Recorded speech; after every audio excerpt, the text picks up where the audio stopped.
Welcome to the BEI podcast. I'm Lutricia. You know, there's been a lot of talk about DEI, diversity, equity, and inclusion.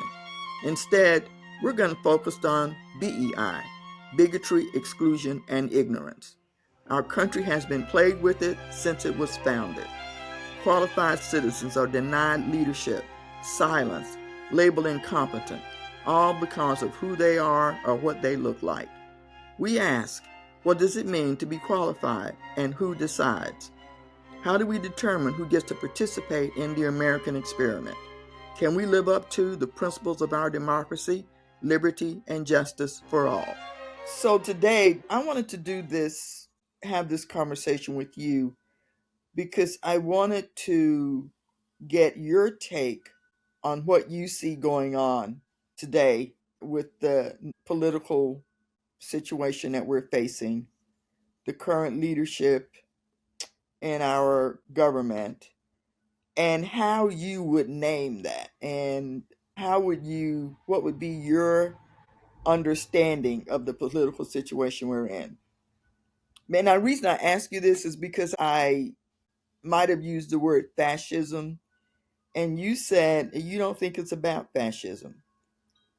So I was What just I curious said? about. I don't know if that's what I said. Okay, all right, I won't I give mean, that to you. But so just what do you see? What's your uh, there's a lot of layers to it. So I think it depends on where you want to enter the conversation. There's like the broader conversation in which I think the world's changing faster than ever before. And, people don't deal with change well. And so I think there's this like pulling back and fear-based response, where it becomes about their group. mm-hmm.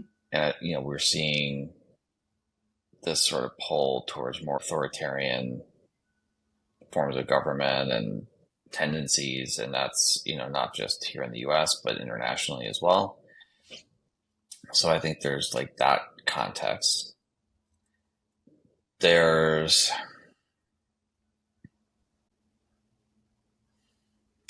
Trump situation, I think, is also complicated. To me, I think his goal is to never leave office. So that's why I'm surprised you thought I was saying it's all about fascism. So, Okay, maybe I misheard you. Yeah. yeah,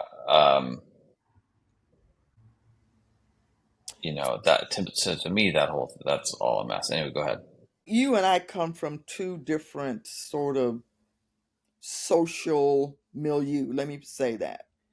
I come from a group that primarily experiences itself as under threat and marginalized. I don't think that's the group you come from. Although I'm not saying that there aren't challenges, you face as an individual and as a person that belongs to a social group. But I do think the difference is, for me, I experience it as an existential threat to my well being and the well being of my community. And so I wonder if my experience and my life experience differs from yours in such a way that even if we call it fascism, we have a different emotional relationship to it. We both might agree that it's fascism, but my emotional relationship to it may be different from yours just because of our life experience and our different cultural understanding. And I'm curious how you see that. And we both are community builders who try really hard to get people to cross those differences and see each other in their full humanity. But I'm just curious about how you see it. Well, it's certainly fair to say that I'm not afraid of getting deported, and I'm not afraid of getting lynched. Um, I think it's an unknown about what,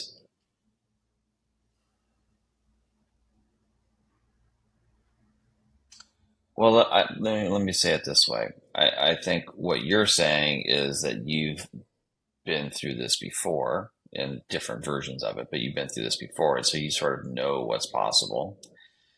And,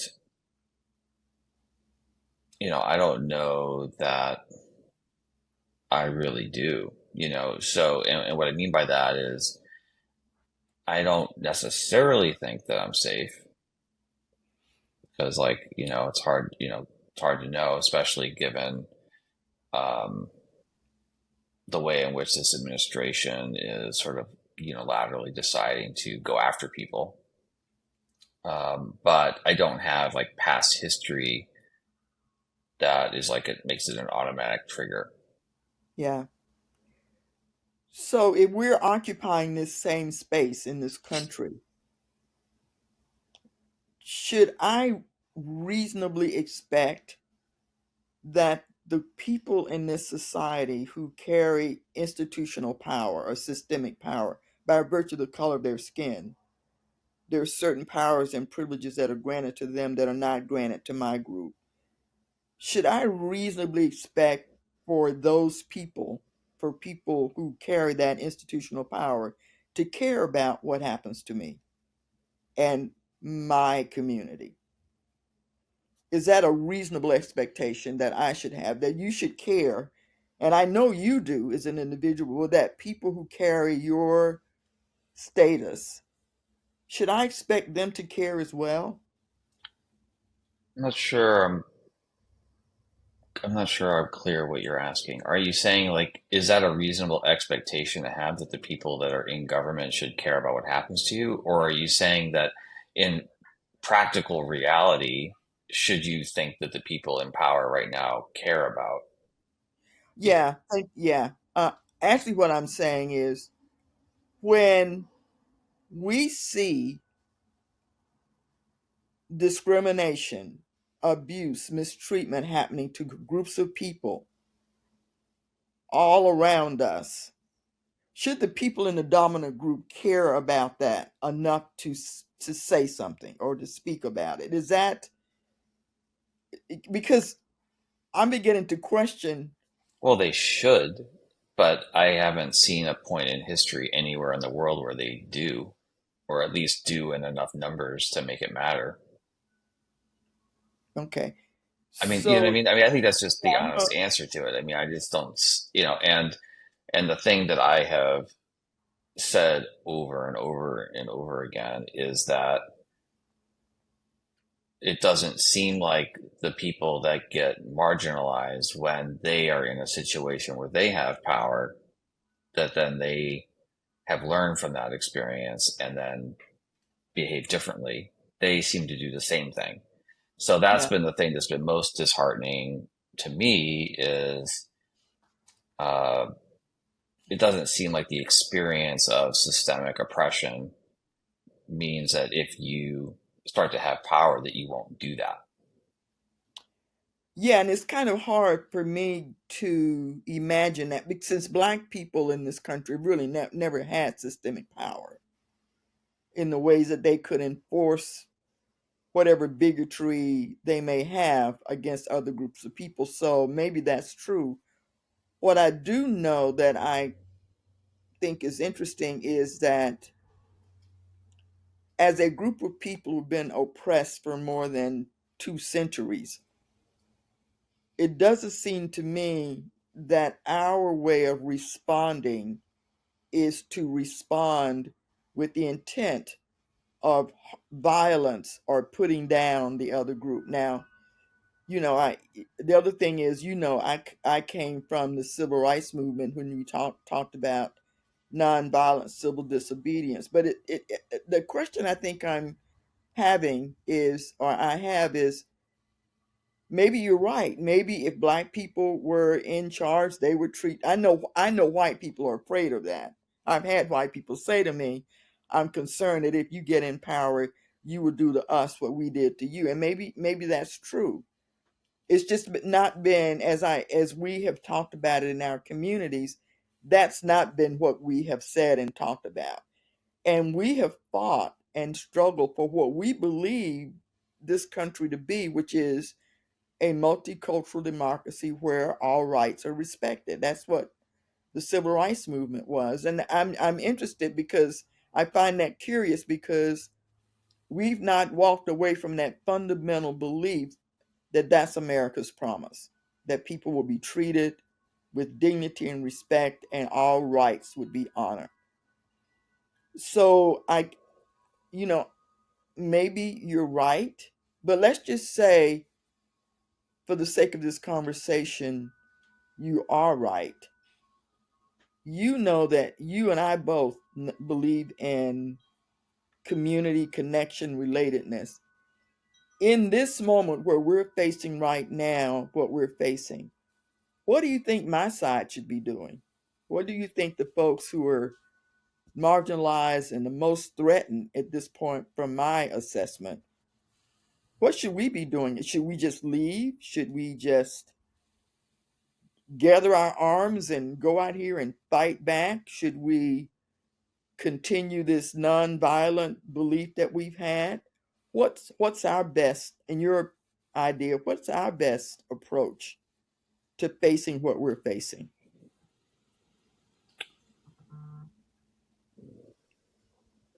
That's difficult to say. I'm not sure. Uh, the thing, the thing that starts to shift it is having some kind of shared goal where there's a Yeah, need to cooperate, right? I mean, and that I'm a big believer in, like, don't fight the brain, because if you're fighting the right. brain, you're gonna lose, right?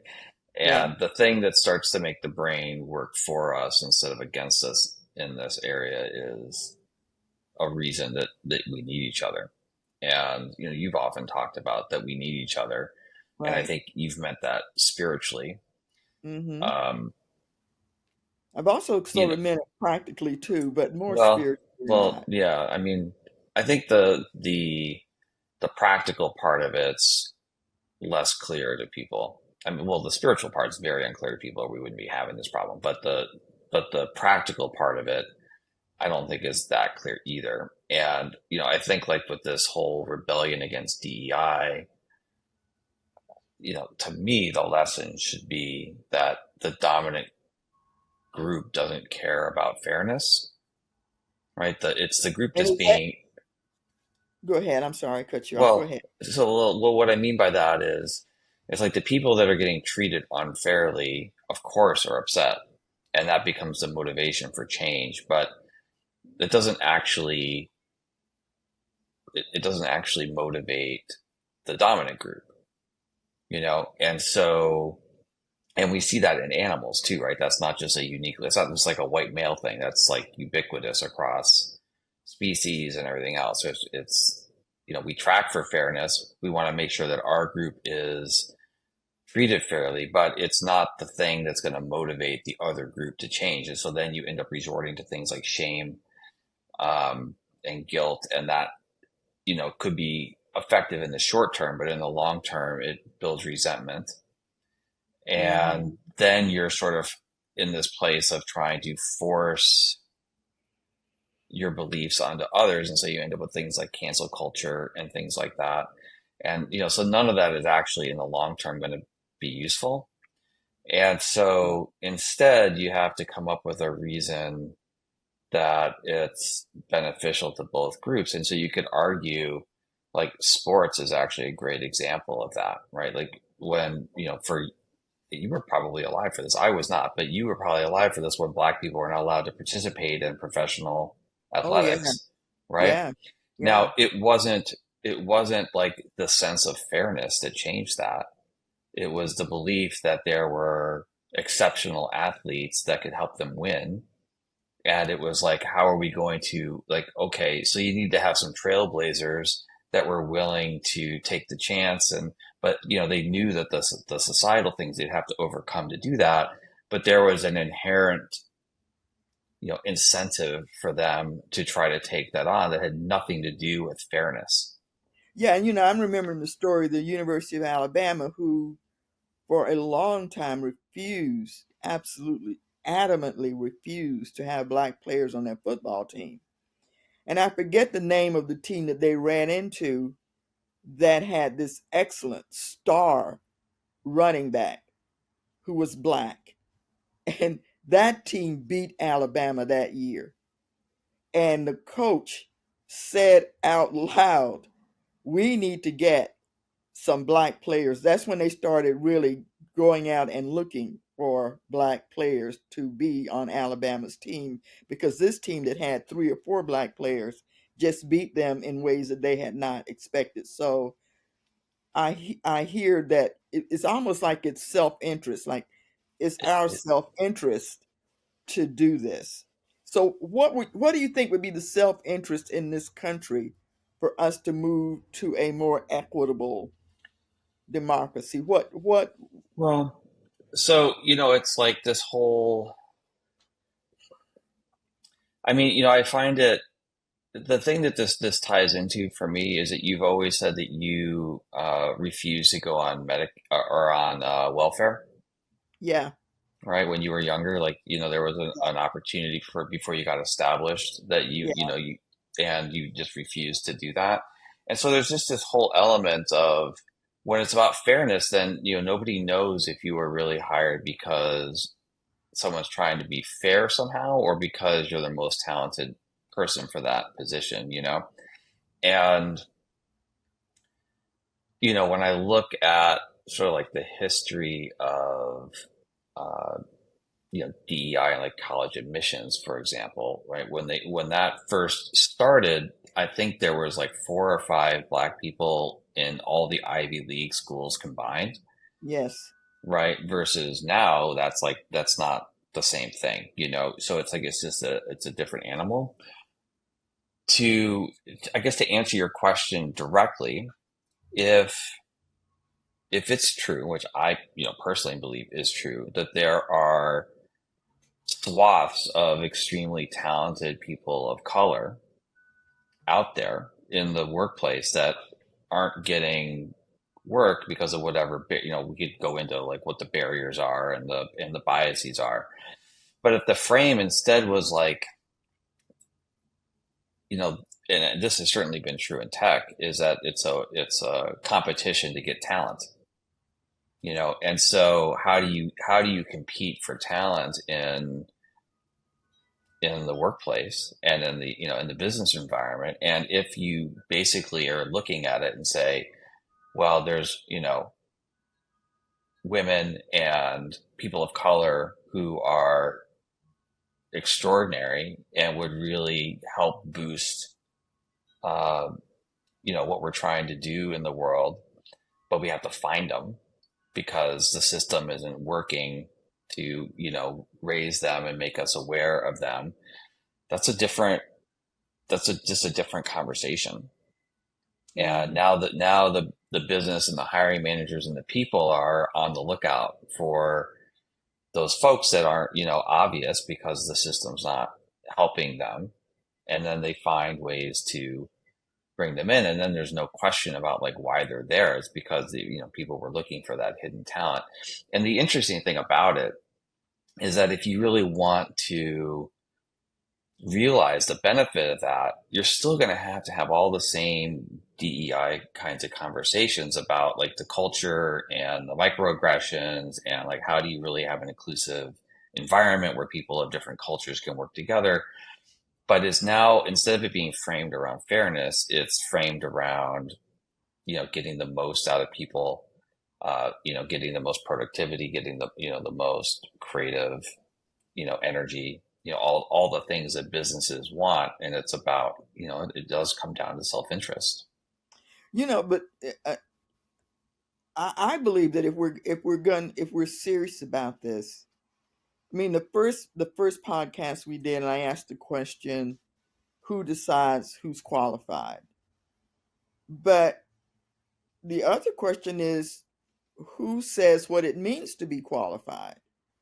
Because if the only people who are deciding who's qualified are white males by their own standards, there could be a number of other standards that could be equally useful in determining whether a person is suitable to do a certain kind of task or to be in positions of leadership that we don't even consider. And the interesting thing that I've noticed is that Black people and other people of color, but I know this for Black people, have had to be extraordinarily qualified. It wasn't like we were mediocre. You think about Jackie Robinson. Jackie Robinson had to be the best baseball player around. He he didn't have the luxury of just fitting in at the normal standards of other white baseball players.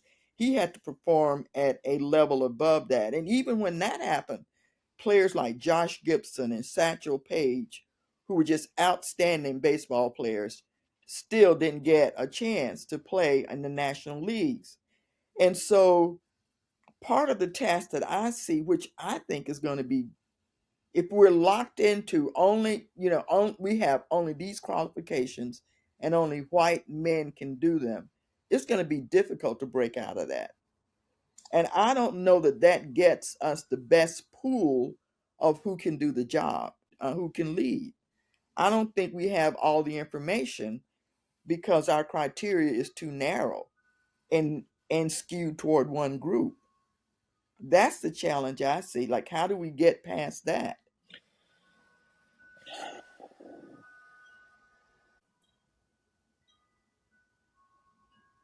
There's layers to that. So, I don't think we're at the beginning, but like at the beginning, I mean, there's just a lot of layers to that. Like culture is inherently resistant to change. So, I mean, I think Yes. that's just true.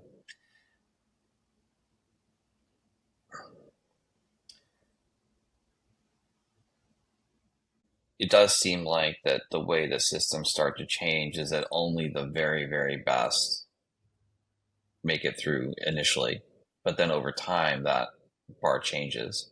It's not a question like in athletics now, right? It's not a question. Like race is not really a factor No. in who plays, right? I mean, it was in the beginning, and like all the things you were saying is true, but then over time it just becomes normal and people stop thinking about it. And I kind of think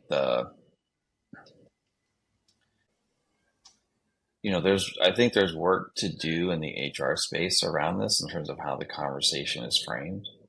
Hmm. When I was becoming a professional, we still had a lot of discrimination and people that couldn't hold jobs. I was really good at what I did. And I knew it.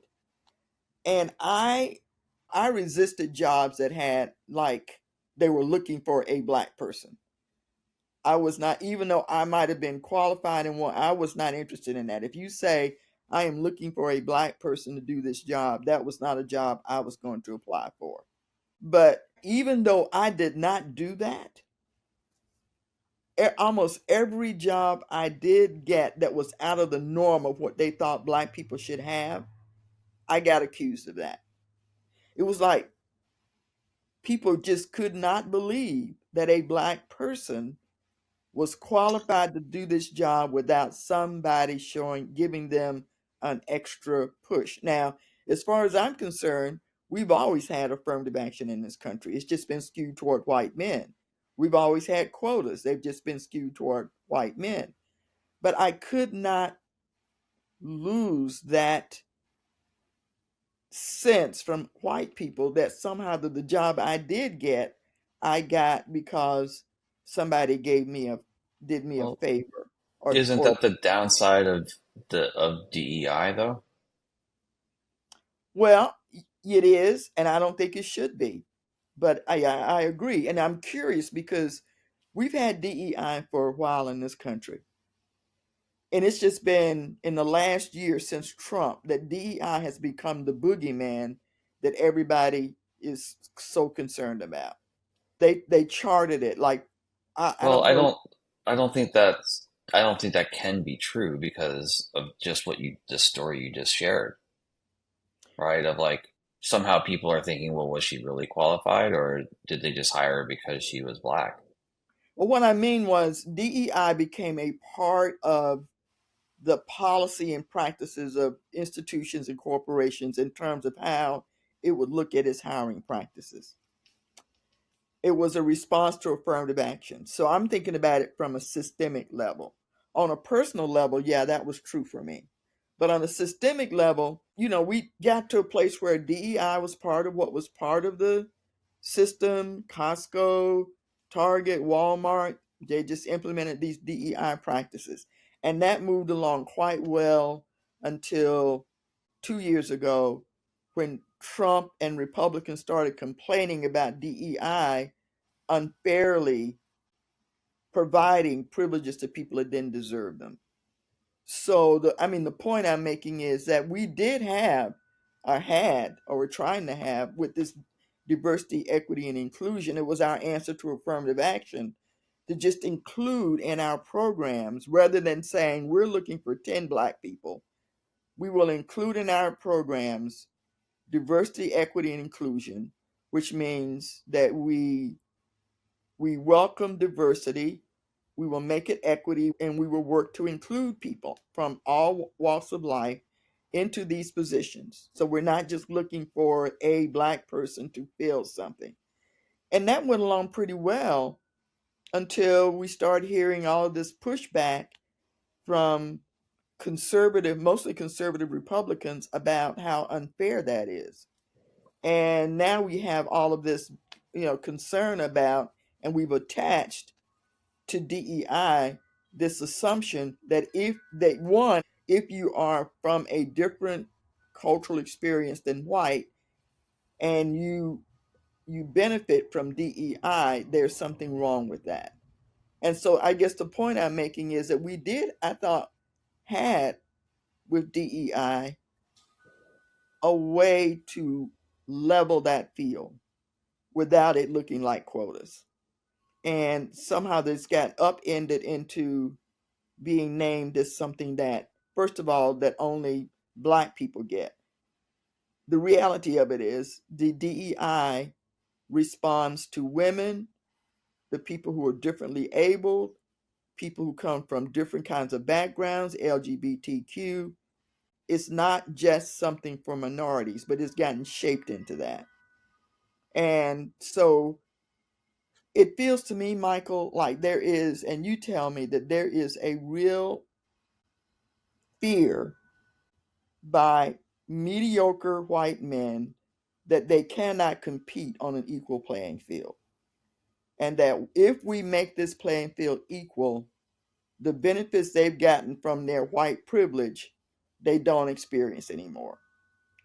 And I am trying to discern, which is why we're doing this podcast, what is a reasonable response to that helps move this country forward in a way it says it wants to go, the way it was designed or we talked about. So that, I guess that's my question. And I was asking you, what should we as people of color at this point do? How should we respond to this current conservative environment that seems to see DEI as a threat to their status quo? So, do we give up? Do we go away? Do we push back? Can we, in fact, organize another movement like the civil rights movement? I don't know that we can. My question, and you and I've talked about this, is okay, what do I do now? As somebody who is a community builder, who believes in the inherent worth and dignity of all people, but will not accept mistreatment, discrimination, or abuse. How do I move in this environment now? And how do you move into it? How do you move in it? You are 100% opposed to racism. I think I can say that about you. So and that goes back to my other question to you, what should I reasonably expect from people in a dominant culture? What should I expect their response to be in a society that seems to be gearing up to be fundamentally unfair to people who are not white? How do I move in it? How do fair-minded white people move and respond to it? What should I expect? Should I expect anything? Is it what you say? Well, it's, it's the dominant culture. It's the way it is. It's the way the brain works. Da da da da da. Does that mean I just take it? Which I'm having trouble doing, by the way. But Yeah, no, heard. I mean, well, look, if I knew the answer for sure and I could do something about it, I would be doing it. So, in a lot of ways, I think a lot of us are trying to orient ourselves around everything that's happening. It's moving so fast. There's, mm, to me,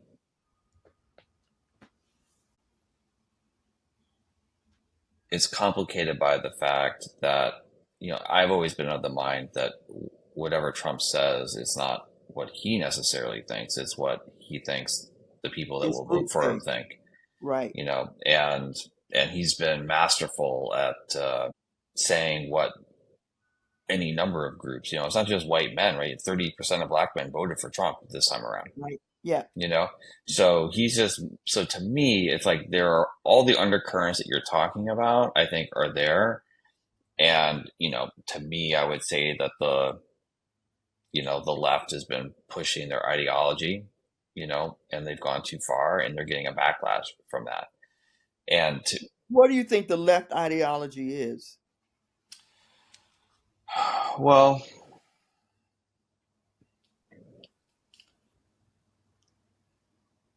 what do you think it is? So look, to me, in my eyes, there are the folks that have really done something different and have been able to create real change are once in a generation type people like Martin Luther King and Mandela. And in my mind, the thing that separated them was what we were talking about before, which is they inherently understood that you really have to try to create a world that works for everybody. And if you are successful, you don't turn around and do to them what they did to What they you. did to you. Right. Right. And I think both of them were, not only did they understand that, they were able to communicate that effectively to the people around them such that they didn't do that.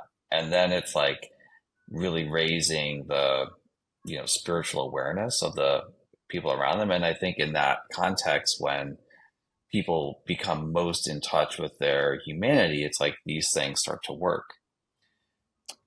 But when you have a group of people that talk about being inclusive and their response to people that disagree with them is to cancel them, Mm-hmm. right? That's not an inclusive culture, right? That is I want it to work for my group, and if you don't agree with it, we're going to basically cancel you out. And to me, an inclusive culture is when you encounter someone that disagrees with you, that becomes the beginning of a conversation.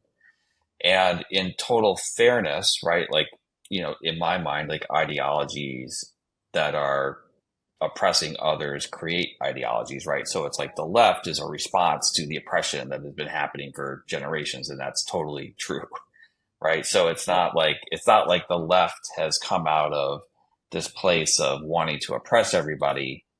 It's a response to the oppression they've been experiencing. But I think the reality of it is that it is not the inclusion culture that they are, claiming to be behind. And, it's like people, again, to come back to the brain, right? It's like when your culture is under threat, you react to it as if your life is under threat. I mean, that's just the way the brain works. Like, it's not, I'm not sure it's helpful, at least certainly not in times when you're living with, in like a multicultural democracy, which we talk about all the time. It's not helpful for people to feel like their life is on the line if their culture is being pushed. But, I would say that, there's a whole swath of Americans that feel like their culture is under attack. And it's not about fairness. It's just like their way of living is unacceptable.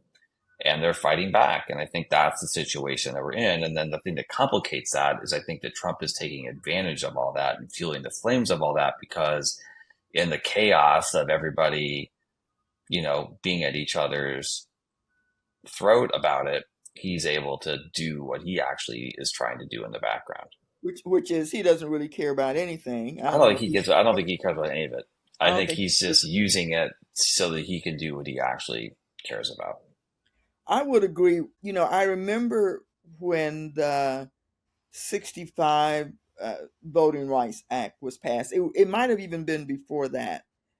That after the civil rights movement, when the marches and the sit-ins, when those has sort of dissipated and we were experiencing some real victories, we had decided to finally implement the Brown versus Board of Education, which was in 54, passed in 54 by the Supreme Court. But it really wasn't implemented until 1973.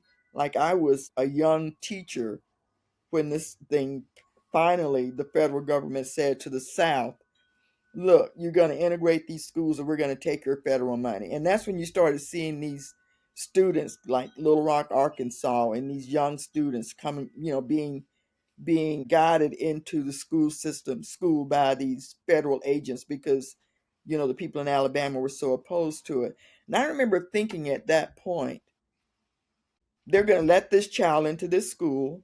There's all this outrage, and people are crying and throwing things and shoving people. I mean, just really outrageous behavior on the part of white people. My question was, and I think it's kind of similar to what you were saying, how do we bring these people along? Like, if we don't figure out how to bring these people along, then this is going to be a consistent, prolonged, protracted fight down the road. Now, we could cancel them, which is what we did. We didn't, this to me is a failure of what we did in the civil rights movement. We didn't have a strategy for the conversation.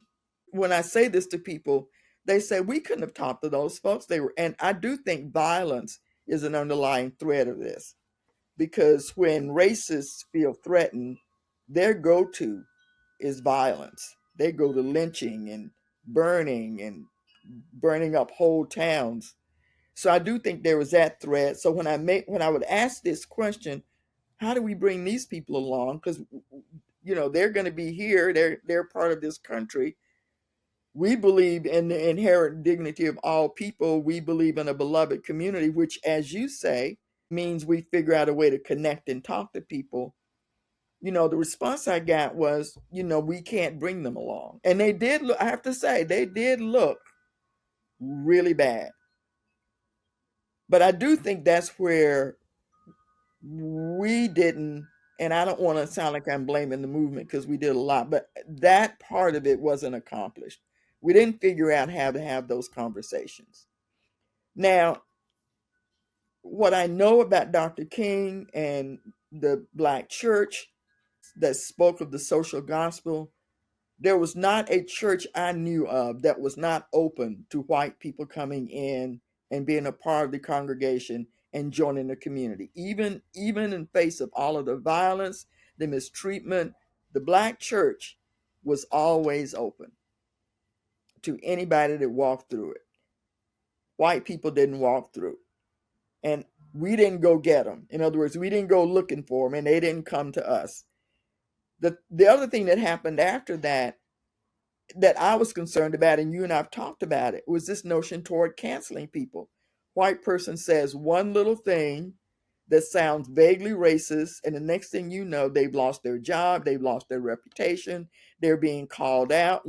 Our example that you and I talked about was Jimmy the Greek. I think the left missed an opportunity, but I don't know if it was an opportunity we could even take advantage of, because I don't know, white people weren't coming to us seeking community.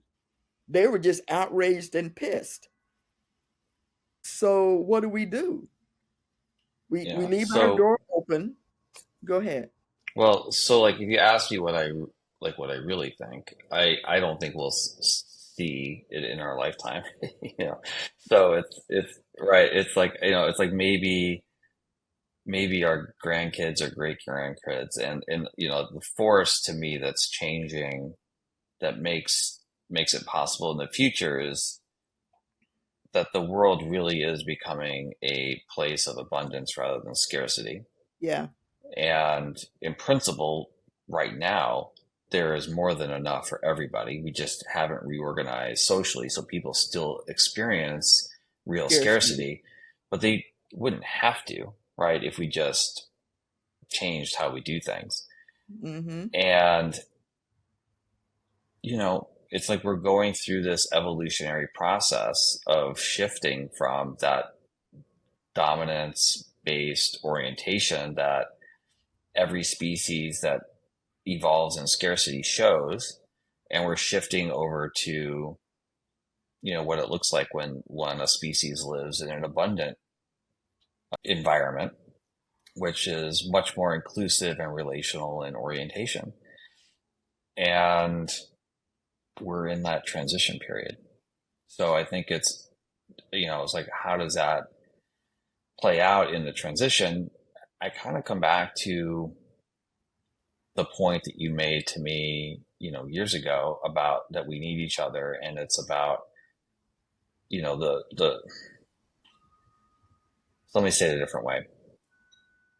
So if I come back to the premise that it's about shared interest, there is this, to your point about, Black churches being open to everybody, there is this inverse relationship between status and power versus authenticity. Yeah. And if you have nothing, there's no reason to put any pretense on anything, right? You can Right. be just yourself because there's nothing to lose. Nothing to And lose. as people accumulate things and are trying to appear as if they deserve that more than other people, right? The cost of that is a lack of authenticity, pretending to be someone you're not, hiding your imperfections, holding on to status that is fleeting, because deep down people know that, like, they don't really deserve all this stuff while people suffer, and so there's this pretense that gets put forth. And so what we see now are, you know, people going to Brene Brown lectures, and all she does is talk about vulnerability. Like, no one's being vulnerable. She's just talking about it. And you Right. see people in the audience like tearing up and crying. Like, the thought of even being vulnerable is like they need that so desperately that Yeah. even talking about it moves them to tears. Right. And so to me, it's like there's this opportunity for people to come together more authentically. And the frame can't be, well, if you want to open up, you have to give up stuff, because we know what people do in that context. They don't give it up, and they go back to, being inauthentic and, killing themselves slowly spiritually and losing their humanity. We know that that's what people do because they do it everywhere. Yeah. But I don't But think we're in a place now where people actually have to give up things in order to let go of those barriers. And I think that's the opportunity for folks. yeah, I think that's the beauty of, I think, community building, what Scotty talked about, which is it's not about changing, converting, or fixing. It's about allowing the space for people to be present as they are. It's that place of what he calls emptying, where we can begin to build a fundamental trust in each other as human beings. So to me, it feels to me like our work now is to be that. In other words, even if I am calling people into accountability because of egregious behavior, that at my core, we have to demonstrate in the ways that we are with each other how to be that, which is why I'm intrigued with community building. But I'm curious about you. Do you have conversations with white men about your point of view and how you see things? I mean, do I you have very few conversations with anybody about anything because I'm in my room on my computer a lot. I I mean, mean, the people that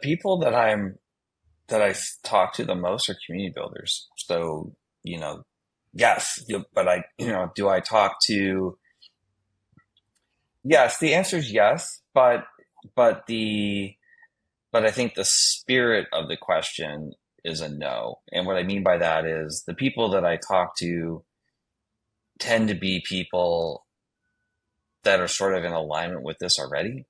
yeah, It's like, it's not really like, oh, we need to have a talk, and like yeah, what's going on for you because I just, don't have those people in my life really. And yeah. I'm not out and about enough to just run into them and end up in random conversations with folks that where there would be an opportunity to, if Yeah. nothing else, be curious about why their worldview is the way that it is, like other than my parents. Yeah.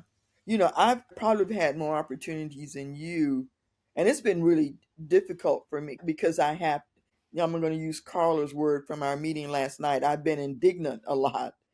So sometimes I just write people off because it's too frustrating. But I have had an occasion where people that I know, black people that I know and care about and respect, will say something like, white people are just, you can't trust them.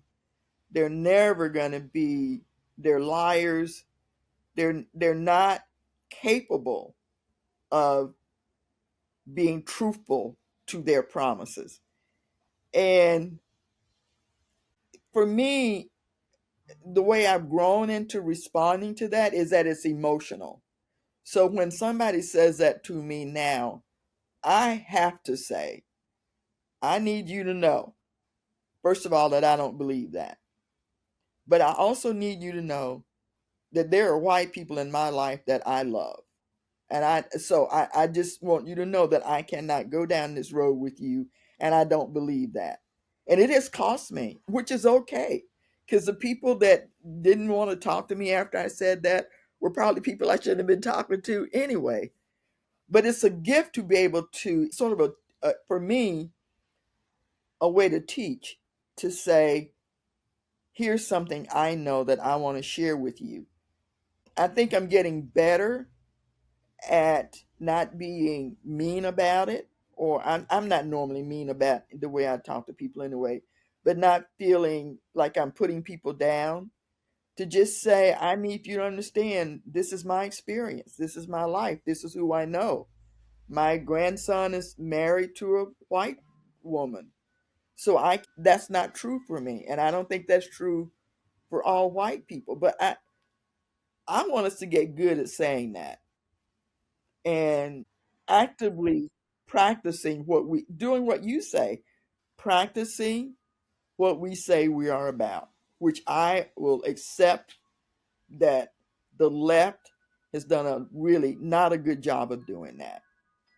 I mean, And it is interesting, right? Because when you say that, I tend to think that what they're saying is more true than not. yeah, Yeah, but it's so yeah, so there is I that. I think in reality, I think 90% of the time that's probably true.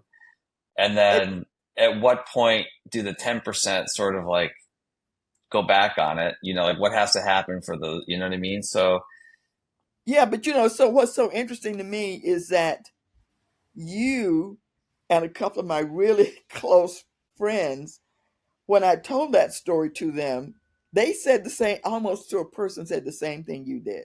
Well, I gotta think they're probably right. they were Yeah, right. yeah. And so but for me, it was more emotional than logical. It was just that given that I have white people in my heart that I love and care about, I felt like to entertain that kind of conversation based on skin color, which have fought all my life against, was a violation of how I wanted to be as a human being.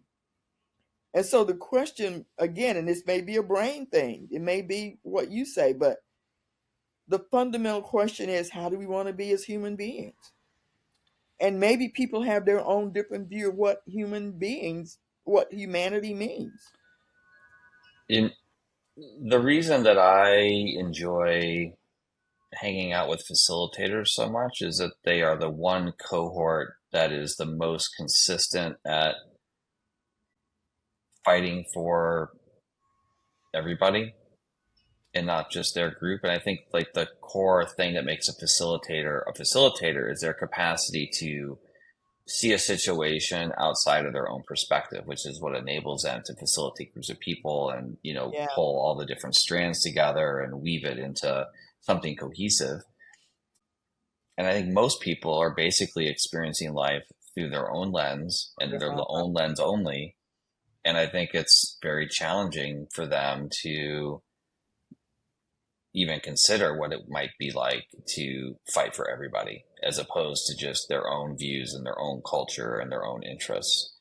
The other thing is this is the reason I live in New York, because yeah, conversations about diversity are challenging when you have a group that's 80% something, mm, regardless of whatever, whether it's gender or culture race, or race or whatever. If there's 80% or 90% of anything, the rules of the dominant culture play out. And yeah, without any intervention whatsoever, if you just change that to having a more diverse group, it becomes a more general experience, and there isn't any predominant culture that are enforcing their own rule set on it. I mean, it could be more awkward depending on the people that are there, but there's no dominant rule set that everyone has to play by, and that just makes all of it much easier to navigate. And that, it's one of the reasons why I enjoy living in New York is that we've got everybody.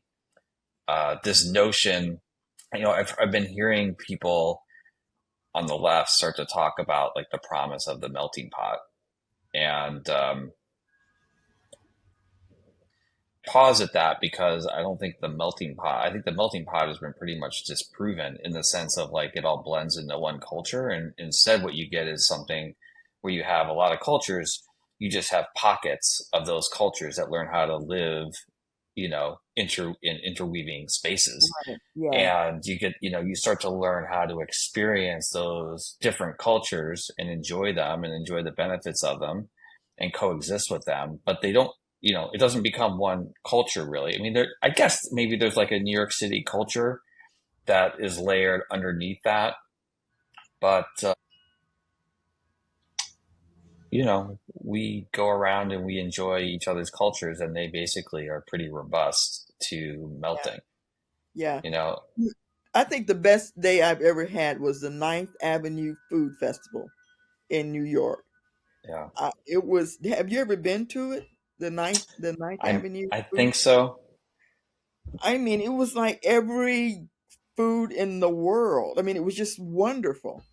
But it has been my growing edge, and I think the growing edge of those of us who feel threatened in a culture that doesn't appreciate them or even respect them, to be more closely bound to each other and more suspicious of people who look like the people who don't like you. The gift I've gotten from both the civil rights movement, where Dr. King actually said what you said in so many words, like we need each other and we're connected. That's our notion of everybody as our own.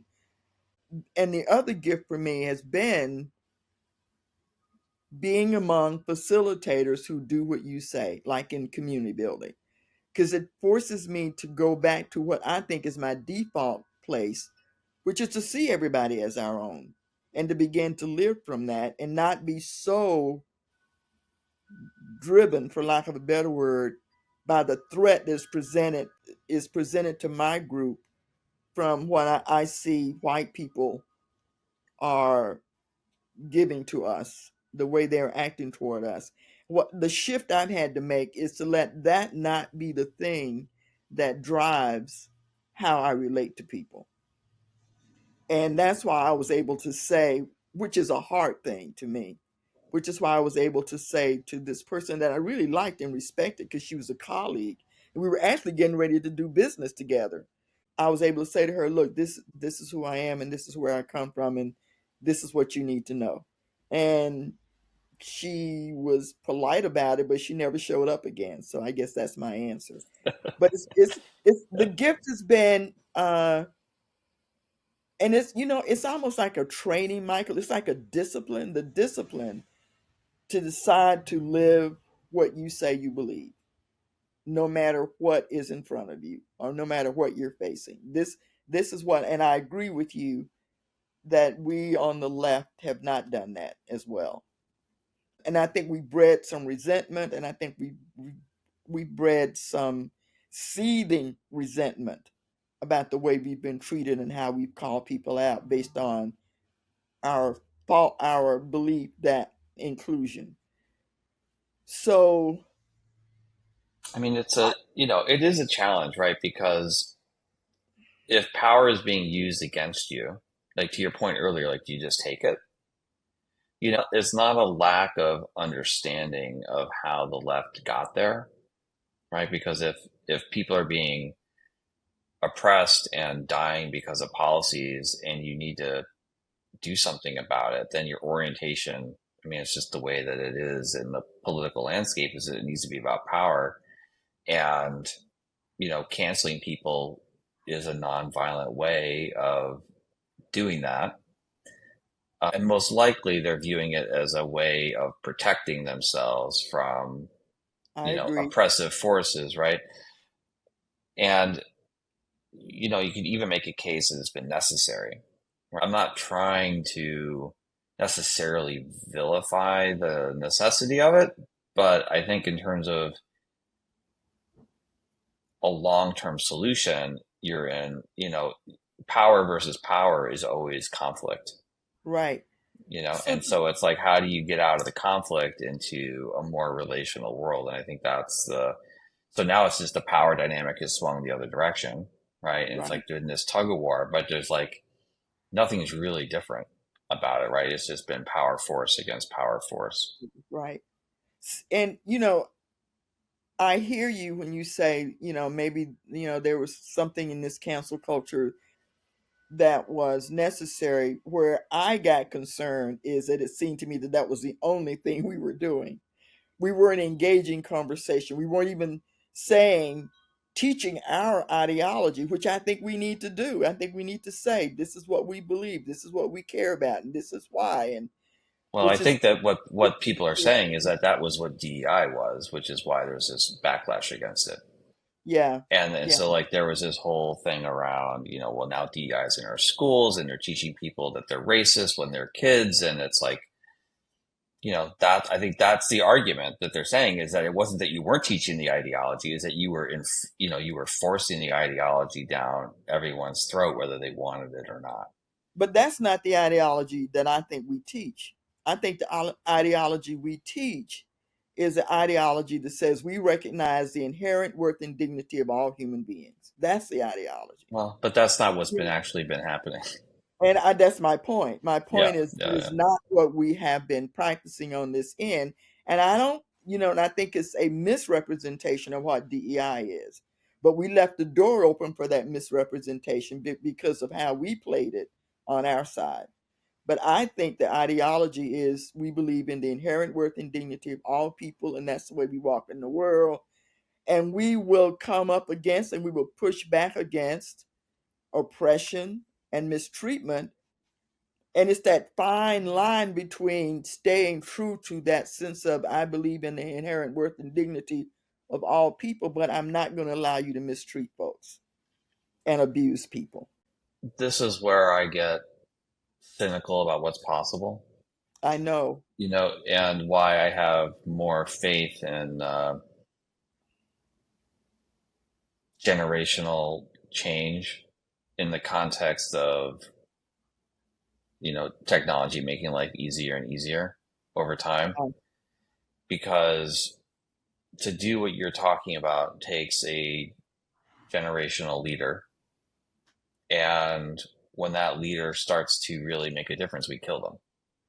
And yeah. so, I mean, and we've seen that over and over and over again, right? Over and And over. so it's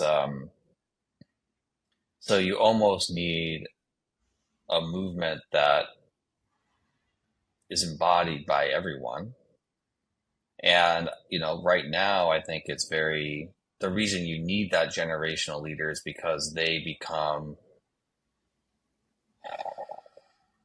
the broadcaster of that essence that's needed to embody that. And without that, most people can't do it.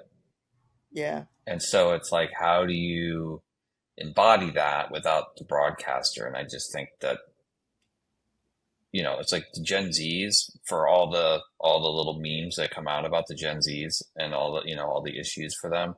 They're the most inclusive Yes. people that have ever been born, just inherently. And, even they still want the world to work for them, and they aren't really interested in having it work for everybody.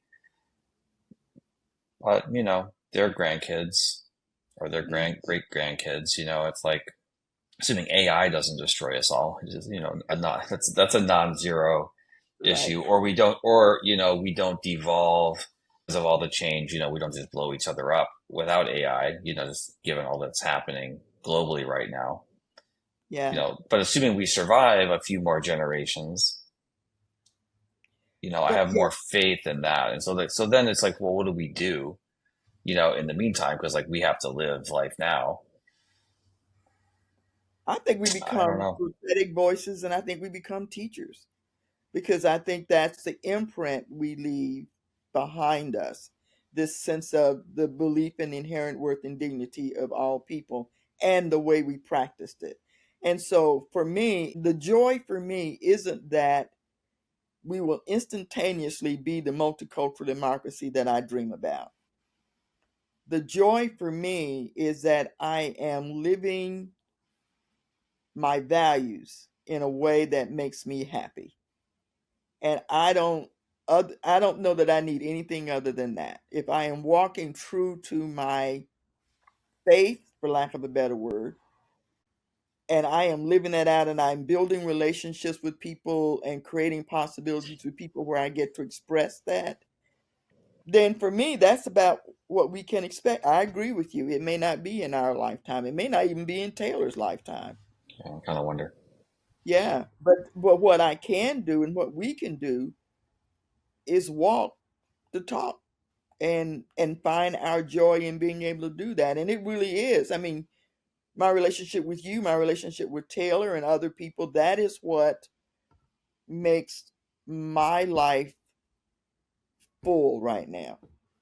And the ability to be clear enough to say what is true for me in this space where we are hurting people, to be able to call that out. But I don't, I think, the work you do, our community building work, even this podcast is a way of saying we are imprinting something right now in this time while we're on this earth on our shift that may have some significant meaning for how people show up and grow going forward. Maybe that's as good as it gets for us. And the Ninth Avenue food fair. On the Ninth Avenue food, yes, yes, we can have those. We can have those, yeah. Yeah. So thanks, Michael, for having this conversation with me. Really appreciate Of you, your course. work, what you do, your friendship. So Yeah, let's thank keep you. going. Yeah, let's do it. All right.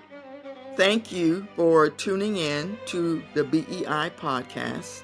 Please visit our website, Everybody as Our Own, and join our monthly Here, HEAR, and Now conversations.